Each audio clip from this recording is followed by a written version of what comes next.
Now, Alison Wheeler, you may know, is a British singer and writer, best known as the female vocalist of the Beautiful South. She joined the Beautiful South back in 2003, but had quite an extensive career before that. And we're going to talk to Alison about that now. She's joined us on the telephone. Thank you for being with us, Alison. Nice to speak to you. How are you? I'm very well, thank you. Right, let's go back pre-2003. I mean, Alison Wheeler, how did she get into the music business? I've always been fortunate enough to be surrounded by a lot of music. My dad was a booking agent. If you think of working men's clubs, he was kind of the guy that he would fill them with magicians and musicians and dancers and the like. So music was always a big part of my life. And my dad was in a band as well. I think my mum was a groupie that then became his girlfriend and then wife. Right.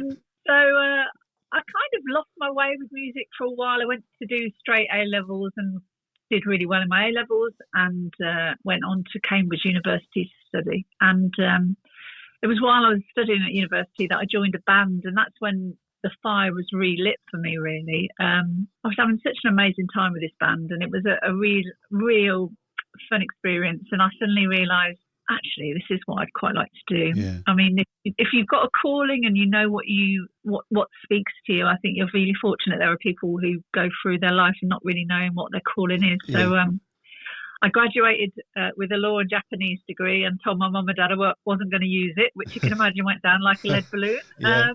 Their perception was, think of all the money you can make as a lawyer, but I kind of said, I've got to try. I've really got to try. So I set myself 5 years, I think, to try and make some inroads in the music industry, and I tried everything. I found my diary recently of all the auditions I would be going to and the rehearsals and just knocking on as many doors as possible. And temping at the same time at record companies, which was a brilliant opportunity to see the other side of the coin and see how the good old days of how A&R functioned and how marketing functioned. And it was just a brilliant balance. And I had the chance to go to auditions. And whilst I was in one record company, I was asked if I'd like to join a gospel choir, just chatting to somebody in the canteen. Yeah. I almost didn't join. And luckily I did join, and I was with them for quite a few years. We did the Mobos, and it was wonderful. And of the whole choir, 3 of us got asked to do a solo project to do some backing vocals for Dave Hemingway, who was working on his own project at the time. So as a series of, if I hadn't have joined that choir, because I was teetering on not, I would never have met Dave Hemingway. And if I hadn't met Dave Hemingway, he wouldn't have taken me to one side and said, I think your voice would really suit the Beautiful South. Would you like me to recommend you? And as you can imagine, it took a nanosecond for me to go, yes, please. Yeah. I think they are such a British institution. And so that was 2002. I started chatting to them. I went and met the band. They were very conscious, having had 2 female singers beforehand. They wanted to make sure that I was going to be comfortable and I would fit in. So I went and met everybody, and bless Paul, he made sure my entire time that I was in the band that I was always happy. And I had my first child, and he was like, well, we'll work around you. What do you want to do? Do you want to bring your mum and dad with you while you go on the road? So that's what I did. Really? They helped. They did the majority of the childcare while I was on the road, and it was amazing. And I can't thank Paul enough for kind of being thoughtful in that respect. And then I joined the band permanently 2003, and what a journey that was, and the most amazing collection of memories to treasure forever. Absolutely. Whether it's Glastonbury or Top of the Pops or touring the world, it was just amazing. And I was very sad when Paul decided to call it a day, but it was his decision, unfortunately. And the other thing is, I mean, joining basically an institution, like you say, the back catalogue of hits that they had, it must have taken you forever to learn the words. Well, as one gets older as well, it's hard to retain them, I can tell you now. There are an awful lot of songs, and there's so many to choose from. They are wonderful, and I enjoy singing them as much now as I did from the very first day I started singing them. And there's just, like you say, there's a huge amount of choice, and there's so many songs in this legacy of songs. So, long may it continue. And I think the beauty is of most of the songs, certainly with the hits that the people that know and love, they're pretty much all sing-along songs, aren't they? Everybody can get involved and have a good old sing-song. Exactly. And we told the audience whether they want to sit or stand, and it really is a divided result. people do enjoy listening and singing along, but there are an awful lot of people who want to get up and boogie as well. Yeah. So we have some amazing nights where the entire building is rocking, everybody's out their seats, even if it's a seated venue, and singing and dancing along. Otherwise, we'll have really quiet audiences who are appreciative, but they'll sing when all the big numbers come along, and half of them are out their seats within 20 minutes. Yeah, I have to say, I mean, I mentioned to you off air that I've been to quite a number of the South concerts. I mean, I saw Beautiful South as well, but a lot of the South concerts and the atmosphere. I mean, you leave the concert breathless as a member of the audience. I'm sure you guys do, with the amount of effort that you put into the concert. But it's a tiring old show, isn't it? It's so much fun though, and I find it hard to explain to people that the genuine happiness in the audience is palpable, and people make friends at gigs. It's really, really strange. So there are now groups that I've met through coming to see us who will make a concerted effort to catch up at each gig. And I've met plenty of fans over the years who are now I'd classify as friends, and we exchange messages regularly. And they're just such a lovely, lovely bunch of people, and doing what's important, which is enjoying themselves and living their life and loving it. And what a better way to make a living than spreading a bit of joy. I'm just so fortunate to do it. Absolutely. And I have to say, you guys do a great job at that. Let's move forward then. 2009. So Paul decides to leave. The rest of you, I guess, are in shock for a while, but then decide you're going to regroup and rename yourself. I mean, why was the decision there to rename the group? Well, I don't know if you remember Paul's amazing announcement that we split due to musical similarities. Yeah. I think is such a brilliant line. I mean, he wanted to try something new and thought it was healthier to draw a line under the band for all of us rather than keep us waiting. Right. I was really sad. I went back to London. I was like, okay, so now I need to start thinking about what on earth I'm going to do now. Do I start auditioning again? Do I start writing a bit more? And Dave Stead, the drummer of the band, just called me. It must have been about 6 months later, and said, "Look, I'm lost. This is all I've ever been, and this is all I want to be, and this is all I want to do. I want to keep going. Would you be interested?" And that was the lifeline that I was waiting for. It was amazing. And he asked everybody in the band at the time, "Would you like to continue?" And at the time, 6 out of the entire band said yes. Yeah. And over the years, we've had a few lineup changes, and it's now me and Gaz continuing to fly the flag and celebrate this amazing catalogue of music. But in your wildest dreams, I mean, your wildest dreams, did you expect it to last 25 years and still to be packing out venues and festivals? And I mean, you're almost as relative today as you were when you were in the charts, weren't you? You're up there with the current bands, really, as far as popularity is concerned. That's really kind of you to say, but I think I think music's changed so much over the years, and we are fortunate enough to have been in a really sweet spot where people invested time and money and would sit with an album and they'd play it over and over and over, rather than today you stream a single song and then you might move on to the next artist. Yeah. So the quality and passion behind the people who love Beautiful South, it's still there, because these are people who've grown up with it, or if they're children that have been spoon-fed it vicariously by their parents. So yeah, we're really fortunate that these are hard, fast fans who know the songs, who know all the subtle album tracks as well. And I feel really, really fortunate that we've been able to maintain this career for 15 years. And I'm just, every night. It's really hard to explain. I think it comes with age. You get more comfortable in yourself and you start realising how lucky you are of what you've got. And we've had a bumpy few years on the road, and now we all feel like we've settled, and it's a really strong family feeling. Everybody gets on well. You know you're going to get the same show every night. There's no potholes to trip us up along the way. Yeah. So it's a sickening loving backstage. Yeah, well, I can imagine. I mean, we talked earlier about your portfolio of records. I mean, 32 top 75 hits. Of that, there were 22 top 40 hits, 6 top 10s and 1 number 1.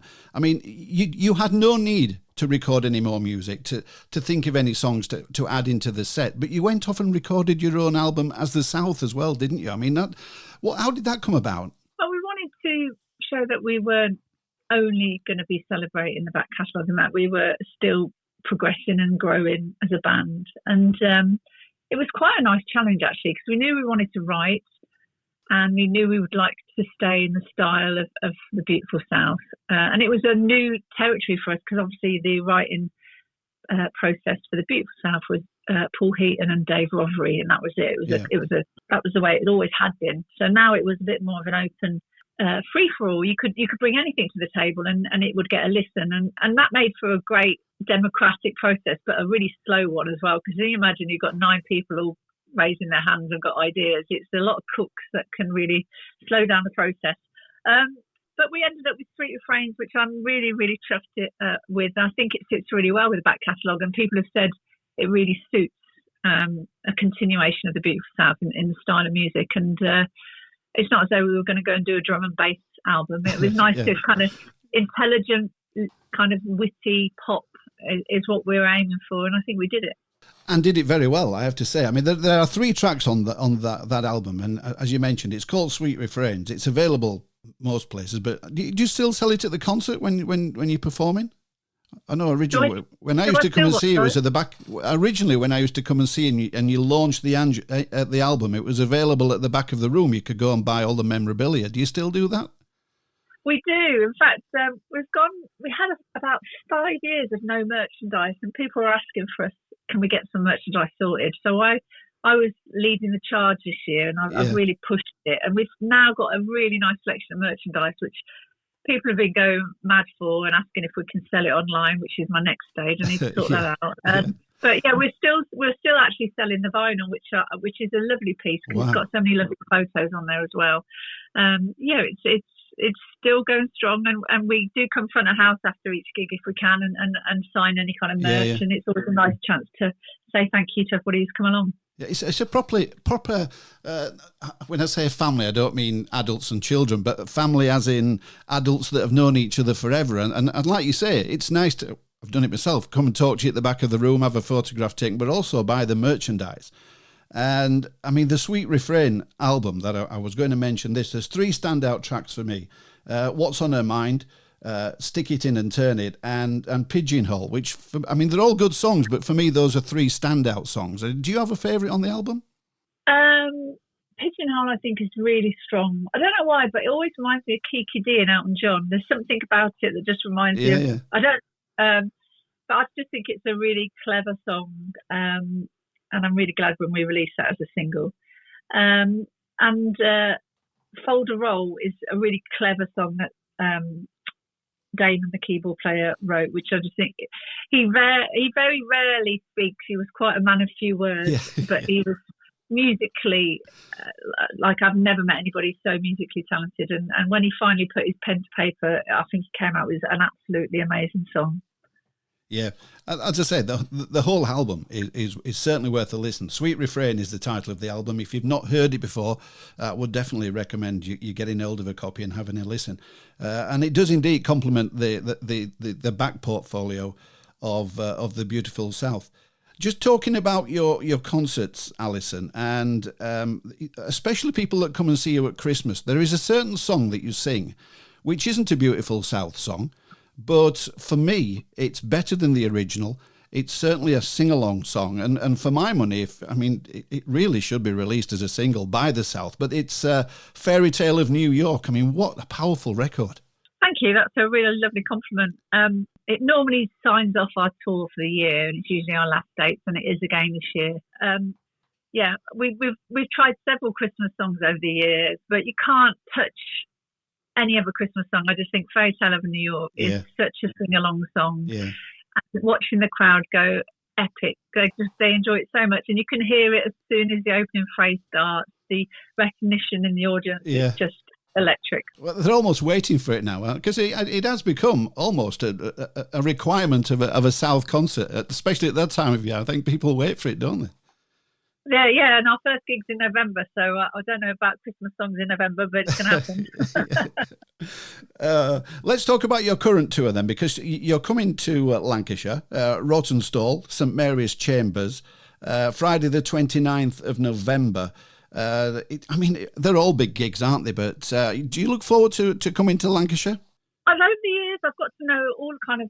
We seem to be really popular up north, and anywhere north of Birmingham, it's just always a really great night, a really good sellout show. And Yeah, I've seen Walthamstow. We've been there once before. I must admit, I'm sorry. I had to look on the map where it was when I first heard of it. It's such a great name for a town. But yeah, looking forward to coming back. And yeah, love coming up north. It doesn't matter what day of the week it is. It's always a Saturday night feel when you go to a gig up north. Yeah, definitely. Tickets available if anybody's interested. St Mary's Chamber. It's at Rawtenstall in Rosendale in Lancashire, of course. Tickets available now, and they're on stage Friday the 29th of November this year. It will be a good show. Now, let me talk about something else, Alison, because other than the South, you also have got a separate group where you sort of re-image the Beautiful South songs, don't you, and go out and perform them in different environments. Yeah, I always loved jazz, and my husband introduced me to jazz back in university in the 90s, and I've just fallen in love with jazz over the years. I do a lot of singing. I sing with Gareth, who's in the South. He's got a swing band, and I often get on stage and sing with him. But I quite like the idea of singing into my ripe old age of 90, like Tony Bennett. Yeah. And I thought, well, what would be a great way of doing that would be to reinterpret these songs in a kind of piano-based way. Because as one gets older, when one starts hitting 70, 80, I'm not sure if they want to go to a loud venue and listen to a banging gig. Do they want to hear the same songs but in a kind of a more mellow atmosphere? So, yeah, I put together a small project called Southern Beauty, and it's going really well. We've taken all the songs, all the big songs, and we've reworked them, kind of some with a jazz kind of avant-garde twist. And a lot of the songs now, I often challenge people on the microphone for saying, look, I know you'll know this song. You won't recognise it immediately. Yeah. But I guarantee when it gets to the chorus, you'll be like, oh, that's what it is. And you can see the frustration on their faces, like, oh, God, I know these lyrics. Yeah. Oh, what is it? What is it? And then the chorus hits and they're like, ah. And I've had some really nice feedback. We're doing a few kind of small gigs around the country, and it's a kind of a jazz-based audience, people who want to sit and really listen to the music. So yeah, it's been a lovely addition to the current lineup of working with the South. And yeah, let's hope I'll be singing until ripe old age of 90, 95. Well, let's hope so. And I was looking online when I was preparing the questions for you, and I've seen some of the videos of you doing the jazz versions of the songs. And I mean, you're right. When you're growing up, you can't always jump around like you used to do to the chart songs. And it's nice just to sit with a drink and sway from side to side and still enjoy the same songs. Yeah, exactly. That's what I'm hoping. I'm hitting the right kind of message that these are songs that need to be heard and continue to be heard. So hopefully there'll be some longer-term employment for me going forward. Well, let's hope so. Let's hope so. Alison, it's been a pleasure chatting to you. Good luck with the show on the 29th in Rawtenstall, and thank you for joining me today. Lovely to speak to you.